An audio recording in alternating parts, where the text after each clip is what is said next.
Olá a todas e a todos, sejam muito bem-vindas e bem-vindos ao meu canal. O meu nome é Catarina, eu sou enfermeira e especialista em fibromialgia e dor crónica e neste vídeo vamos falar sobre o que é, afinal, a fibromialgia. Mas antes de passarmos para o vídeo de hoje, convido a subscrever o canal, a deixar o seu apoio em forma de gosto ou comentário e a ativar o sininho das notificações para não perder nenhum conteúdo aqui no canal. E agora sim, sem mais demoras, vamos para o vídeo de hoje. Fibromialgia. Essa palavra que para algumas pessoas ainda é um palavrão, não é? E altamente assustadora. Fibromialgia, o que é isso afinal? E é precisamente sobre isso que vamos falar no vídeo de hoje. Vou fazer aqui um resumo do que é a fibromialgia e pode desde já partilhar este vídeo com aquela pessoa que ainda não sabe o que é ou atrevo-me mesmo a ir mais longe e a partilhar, assim como quem não quer a coisa, com aquelas pessoas que ainda dizem que a fibromialgia não existe, que é tudo da nossa cabeça.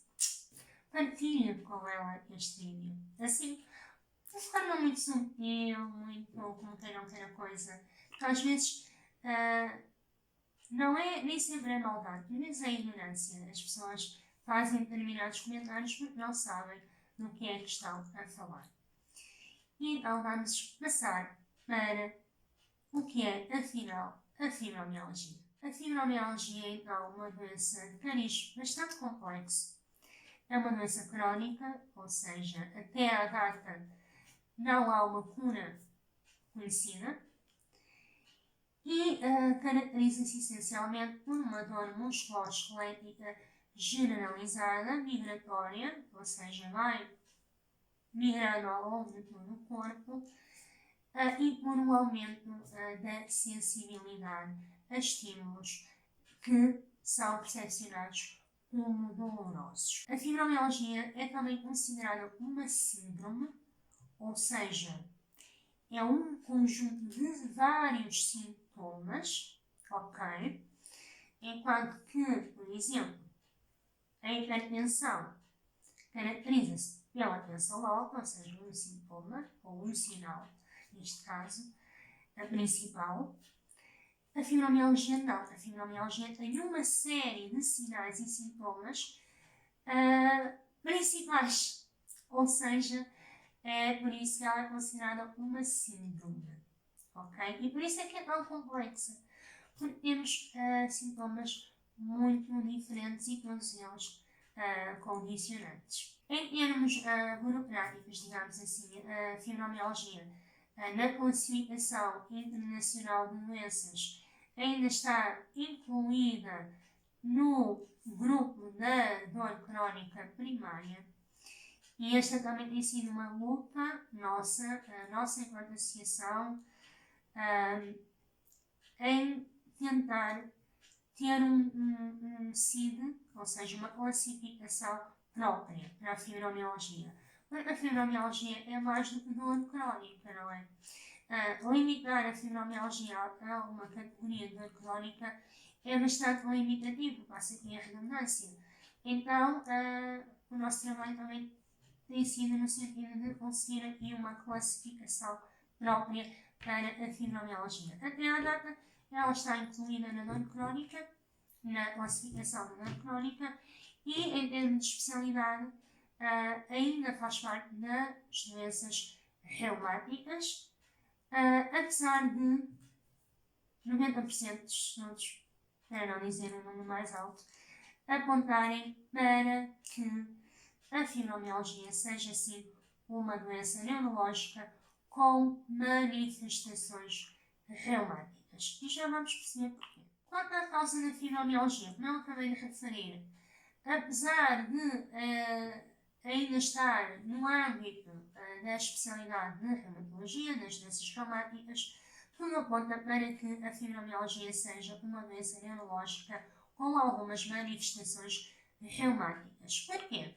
Muitos últimos estudos apontam para que a fibromialgia, ou a causa da fibromialgia, seja um aumento da sensibilidade à dor, ou seja, aquilo que chamamos uma alteração a nível dos mecanismos de sensibilização central. Eu sei que parecem assim muitos palavrões juntos, mas basicamente o que é que se pensa que acontece? Há um aumento da percepção da dor, seja por alteração a nível dos neurotransmissores, como a dopamina, como o glutamato, como a substância P, a serotonina, seja por alterações ao nível da modulação da dor, o que nós chamamos a nocicepção, ou nocicepção. Ou seja, há alguma coisa que, a nível do nosso sistema nervoso central ou manifestações no sistema nervoso periférico, há alguma coisa que faz com que haja ali uma alteração a nível do sistema nervoso central, na percepção e na reação, modulação da dor. Por isso é que uma pessoa com fibromialgia, um estímulo, como fazer assim no braço, uma pessoa normal não sente dor, uma pessoa com fibromialgia, ao final era isto, sente uma dor exacerbada. Ou seja, a forma como o nosso corpo percebe a dor está amplificada, está alterada. Ok? E isso, porque é que isso acontece? Isso é o que os estudos têm neste momento demonstrado e trabalhado, os investigadores, aliás, têm estado a estudar isto, porque é que acontece esta hipersensibilidade, porque é que acontece esta amplificação, porque é que acontece a fadiga, porque é que acontece as perturbações do sono, ok? Por isso é que a fibromialgia é tão complexa, porque as causas ainda não estão 100% claras. Ok, temos aqui a sensibilidade central, é um caminho muito válido e muito estudado, mas ainda falta perceber outras coisas. Há várias teorias em cima da mesa, eu nas minhas redes sociais vou partilhar algumas. Uma das últimas que partilhei e uma das que está a ter um grande impacto, ou que poderá vir a ter um grande impacto, é a hipótese de haver aqui uma relação com a imunoglobulina G e com as células gliais satélite, ou seja, estudos perceberam que as pessoas com fibromialgia ou nas pessoas com fibromialgia acontece aqui uma reação entre a imunoglobulina G, que é um anticorpo, e estas células gliais satélites, que basicamente são umas célulazinhas que revestem o corpo celular nos nossos neurónios e que estão responsáveis precisamente pelos mecanismos de sensibilização, pelo reconhecimento e modulação da dor. Então, o que os estudos nos dizem neste momento é que há uma reação entre a imunoglobulina G e estas células, que faz com que se criem anticorpos e que a produção desses anticorpos faz desencadear os sintomas da fibromialgia. Isto vem pôr em cima da mesa a hipótese de a fibromialgia também ter aqui uma componente autoimune. Mas são todos estudos preliminares, ainda não há 100% de certeza de nada, mas a confirmar-se esta hipótese, temos aqui um caminho aberto quer para um diagnóstico diferencial, que é o que nos falta neste momento, quer para tratamentos mais eficazes, mais on point e mais personalizados. E então, quais são os principais sintomas da fibromialgia? Eu aposto que neste momento você deve estar aí com o seu caderninho na mão a fazer o cheque, e vai fazer cheque em todos eles, quase de certeza. E então, os principais sintomas são a dor generalizada, dor musculoesquelética generalizada e migratória, sempre em sítios diferentes ou no corpo, fadiga crónica, alterações no padrão do sono, ansiedade, alterações na regulação da temperatura corporal, rigidez muscular, enxaquecas, síndrome do intestino irritável, anda sempre aqui quase sempre de mãos dadas com a fibromialgia, as alterações intestinais, bexiga hiperativa e depois outros sintomas assim mais incomuns, mas que fazem parte da fibromialgia, como por exemplo a sudorese noturna, a síndrome das pernas inquietas, alterações na visão e a disfunção da ATM, da articulação temporomandibular, ou seja, dor e desconforto aqui nesta articulação e por vezes até problemas ao nível da mandíbula, da abertura da mandíbula. Ou seja, estes são apenas alguns sintomas da fibromialgia. Temos depois outros, como a diminuição da libido, uma maior probabilidade de desenvolver depressão, estados depressivos, distúrbios de ansiedade, como já falei, dor aqui no externo também é um sintoma, e uma série deles. Eu costumo dizer que todos os dias se descobre um sintoma novo da fibromialgia.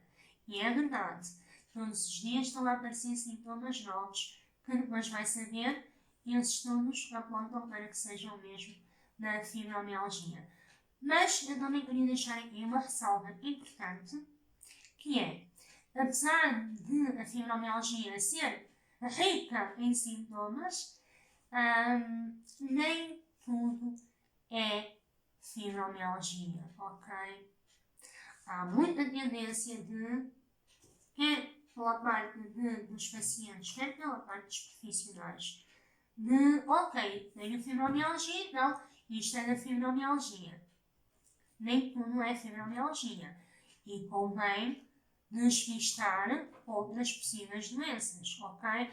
Por exemplo, como eu falei, a dor, a costocondrite, a dor no externo, pode ser da fibromialgia, mas pode ser outra doença mais grave, como por exemplo, princípios de um infarto agudo do miocárdio. É preciso despistar, é preciso ter isto em atenção. Nem tudo é fibromialgia. Quanto ao diagnóstico, felizmente, hoje em dia, o processo diagnóstico já é mais rápido do que era há anos. Eu conheço pessoas, pacientes, que andaram 10, 20, 30 anos até terem um diagnóstico. E muitas delas dizem-me que o dia em que tiveram o diagnóstico foi um dia de alívio, por finalmente perceberem e saberem que aquilo que sentiam tinha um nome, era válido. Hoje em dia, felizmente, já estamos a caminhar para diagnósticos mais rápidos, até porque já há uma maior disseminação da informação, ainda não tanto como deveria, mas já vai havendo. E então o diagnóstico é feito em duas etapas. Por um lado, a validação no quadro clínico e sintomático, ou seja, o checklist dos sintomas e dos sinais, e depois a ausência de alterações significativas nos exames físicos. Não é por acaso que, no processo diagnóstico, nos pedem para fazer uma série de análises, de exames, marcadores para doenças autoimunes, raio-x, ressonâncias de TACs. Para quê? Para fazer o despiste de outras doenças que tenham sintomas comuns. Por exemplo, a artrite reumatoide tem alguns sintomas comuns com a fibromialgia, mas quando fazemos a análise sanguínea dos marcadores autoimunes, aparece lá a alteração desses marcadores, que indicam que, afinal, é artrite reumatoide. No caso da fibromialgia, por enquanto, não há nenhum marcador, não há nenhum exame, seja de imagem, seja laboratorial, que diga que, ok, muito bem, tem fibromialgia. Ou seja, o diagnóstico é feito aqui por estes dois, eu não gosto de chamar-lhe, hoje em dia, já enquanto na área médica, já nem utilizamos o termo diagnóstico de exclusão, porque isso já não faz sentido, ok? Então, o diagnóstico é feito a partir desta junção de um quadro sintomático, não é? E a ausência de alterações a nível de uma série de exames de diagnóstico.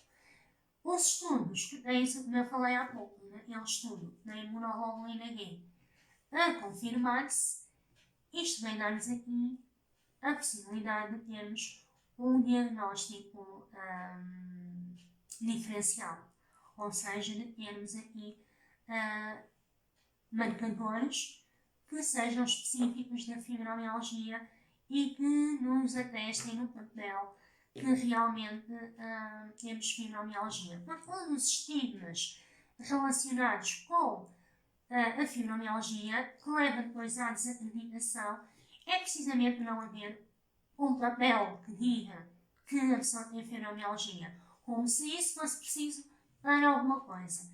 Mas, infelizmente, para algumas pessoas ainda é. Passando agora aqui para o tratamento da fibromialgia, como eu disse até agora, até ao momento, a fibromialgia ainda não tem cura ou uma cura conhecida, então o tratamento passa sobretudo por aliviar os sintomas e dar qualidade de vida às pessoas. E este tratamento requer uma abordagem integrativa e multidisciplinar, ou seja, é necessário termos aqui uma abordagem farmacológica e uma abordagem não farmacológica. E a gestão da doença vai ser feita aqui neste casamento, ok? Nesta união entre as duas abordagens. Na abordagem farmacológica, pode ou não ser necessário, e vou fazer aqui um parênteses para sempre que tenho de fazer, que é vamos parar de demonizar a medicação, ok? Eu hoje em dia vejo muitas pessoas, muitas delas nem sequer são profissionais de saúde, a dizer livre-se dos medicamentos, não tome medicamentos, a medicação não faz bem, etc, etc, etc. Nós temos de ter em conta que, por vezes, é necessária a medicação, ok? Nem que seja numa fase inicial, nem que seja até a pessoa conseguir reestruturar-se para ter força para então procurar outro tipo de terapias, de tratamentos. Mas numa fase inicial pode ser necessário. Numa crise pode ser necessário um SOS. Ok? Uma pessoa que esteja com 10 em 10 de dor e que tenha problemas cardiovasculares, se não controlar esta dor, pode haver aqui uma complicação a outros níveis. Ok? E a pessoa, se estiver com aquela crença, não posso tomar medicamentos, gente, vamos ter aqui um bocadinho de consciência. Inclusive, faço aqui um apelo aos meus colegas profissionais de saúde. Ok? Vamos ter aqui equilíbrio. Não é nem sempre nem nunca. É como no amor e na medicina, nem sempre nem nunca. Ok? Voltando. Então, pode ser necessário uma abordagem farmacológica ou não, mas vai depender do processo terapêutico de cada pessoa. Essa abordagem farmacológica passa então por analgesia contínua ou em SOS, inibidores da recaptação de serotonina, vulgo antidepressivos, e vem a pergunta, mas porquê me receitaram um antidepressivo se eu não tenho depressão? Esta resposta vai ser dada num vídeo mais à frente, ok? Mas estamos a falar aqui de um grupo muito específico de antidepressivos, que são a chamada duloxetina, ok? Porque ela faz uma coisa muito específica que vai influenciar os sintomas da fibromialgia, mas vamos falar sobre isso mais à frente. Relaxantes musculares e anticonvulsivantes, ou seja, o vulgo medicação para a epilepsia, também iremos falar mais à frente, porque é que é receitada. E depois temos a área que mais me apaixona, que é a área dos tratamentos não farmacológicos e da gestão não farmacológica. E aqui nós vamos ter um exercício físico, a meditação e o mindfulness. Para mim estes dois são o top dos tops. E então, se conseguirmos uni-los, perfeito. Temos também terapias complementares, como a acupuntura, a medicina tradicional chinesa, o reiki, a medicina energética, a naturopatia, a homeopatia, a osteopatia, a reflexologia e por aí vai. Temos a psicoterapia, óbvio, aqui. Temos o yoga, o pilates, tudo que seja movimento do corpo é importantíssimo para a fibromialgia. A fibromialgia pode parecer contra a natura, mas a fibromialgia requer movimento corporal, ok? Para gerir os sintomas. É mesmo muito importante. E claro, também a alimentação. Fazer aqui algumas alterações alimentares também pode trazer aqui benefícios a nível da gestão da doença. Ok? E nós ao longo aqui dos vídeos do canal vamos explorar um bocadinho cada um destes pilares de tratamento não farmacológico, nomeadamente a meditação e o mindfulness, que é a minha área de especialidade também. Portanto, haverá mais conteúdos sobre este tema. Quanto ao prognóstico, vai acontecer a fibromialgia é uma doença evolutiva, é degenerativa? Não, a fibromialgia não é uma doença degenerativa, ou seja, não haverá a médio e longo prazo comprometimento das funções vitais, como acontece, por exemplo, em alguns casos de doenças neurodegenerativas. Na fibromialgia, até ver ao que se sabe, isso não acontece. Pode haver sim uma evolução dos sintomas se não for feita uma gestão adequada da doença, ou seja, se eu não encontrar aqui mecanismos, estratégias de gestão, é expectável que o nível de dor vai aumentando, à medida que os anos vão passando, que a rigidez muscular vai aumentando, a fadiga vai aumentando. Por isso é importante uma gestão eficaz da fibromialgia, tendo em conta aqui então a junção do tratamento farmacológico e não farmacológico. Além disso, a fibromialgia requer aqui um trabalho muito grande a nível interno, a nível de mindset, ok? Autoconhecimento e mindset são aqui duas palavras-chave. Esta gestão da doença tem de ser feita de dentro para fora, ok?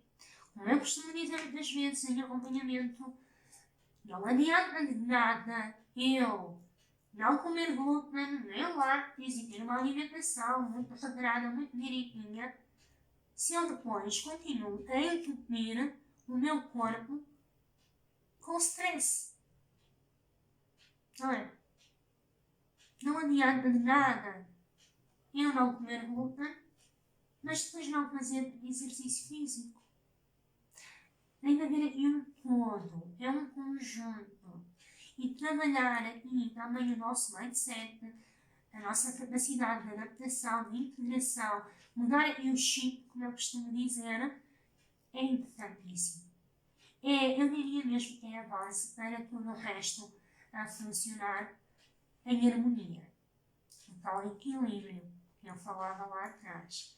É necessário este equilíbrio de dentro para fora e de fora para dentro. Tudo conta. Tudo conta. E para terminar, então, queria só falar aqui um pouco do estigma e da desvalorização que a fibromialgia ainda sofre nos dias de hoje. Muitas vezes pelos próprios profissionais de saúde. nós na PJ, em parceria com a Liga Portuguesa contra as Doenças Reumáticas e a APPS, uma Associação Portuguesa de Profissionais de Saúde em Reumatologia, levamos a cabo um estudo que ainda está a ser trabalhado, ou seja, um estudo neste momento está a ser escrito no artigo científico. Esse estudo tinha como principal objetivo perceber a desvalorização das doenças reumáticas, na qual a fibromialgia se inclui no contexto da saúde, ou seja, por parte de profissionais de saúde. E eu posso dizer-vos assim, de antemão, que os números são assustadores. Principalmente, porque nós depois subdividimos em doenças, principalmente na fibromialgia. A fibromialgia continua a ser a doença mais desvalorizada por vários motivos. Nenhum deles válido, não há nenhum motivo que valide a desvalorização, com que direito, enquanto pessoa e principalmente enquanto profissional de saúde, que direito tenho eu de desvalorizar a queixa do meu paciente, não é? Mas infelizmente isso ainda acontece. Por outro lado, felizmente temos profissionais incríveis já na nossa praça, reumatologistas, enfermeiros, fisioterapeutas, psicólogos incríveis, que também têm feito aqui um trabalho muito grande em prol da fibromialgia. E eu gosto de focar no positivo. Gosto de focar nessas pessoas que realmente olham para a fibromialgia como olham para uma doença qualquer, porque é isso que ela é. É uma doença como a diabetes, como a hipertensão, como uma doença cardiovascular, como, sei lá, outra doença qualquer. Uma gripe, não é? Uma pneumonia. Então, se eu não desvalorizo as queixas de uma pessoa que me chega com uma pneumonia, porque eu vou desvalorizar as queixas de uma pessoa que tem fibromialgia, não é? Então é preciso também aqui ainda falar sobre isto, desmistificar, passar a informação. Eu acredito muito no poder da comunicação, por isso é que eu estou aqui a fazer a minha parte, quer enquanto doente, quer enquanto pessoa com fibromialgia, quer enquanto profissional de saúde. Passar a informação, comunicar. E nós, cada uma de nós, tem esta responsabilidade também de ter o meu conhecimento, saber, lá está, como falávamos lá no vídeo anterior, o autoconhecimento leva ao empoderamento, e o empoderamento faz com que eu seja um agente ativo, faz com que, quando alguém tenta desvalorizar os meus sintomas, eu ter ferramentas que me permitam escudar, ou seja, que me permitam não me sentir tão afetada por isso. E que me permitam argumentar. Não. Então, o estudo X diz que é preciso dizer. Está-me a dizer que não existe? Se os investigadores dizem que existe. Claro, isto a partir de um lugar de educação, serenidade, não é? Não vamos também começar a ser arrogantes sem mais vivermos. Às vezes é preciso, mas pronto. Fazer a nossa parte, passar a informação de forma clara, calma, serena e trabalhar também aqui muito a nossa resiliência e a nossa força interna para nos ajudar a lidar com esses comentários menos felizes. E chegamos ao fim do nosso vídeo de hoje. Já sabe, qualquer dúvida ou comentário pode deixar aqui nos comentários ou enviar-me um e-mail que eu terei todo o gosto em responder. E antes de me despedir, convido uma vez mais a subscrever aqui o canal, a deixar o seu gosto, o seu comentário e a ativar o sininho das notificações para não perder nenhum conteúdo. Muito obrigada por ter assistido a este vídeo até ao fim. Quanto a nós, temos encontro marcado na próxima segunda-feira às 19 horas aqui no nosso canal no YouTube. Até lá, cuide de si, cuide da sua saúde. Despeço-me com um forte abraço e até ao próximo vídeo.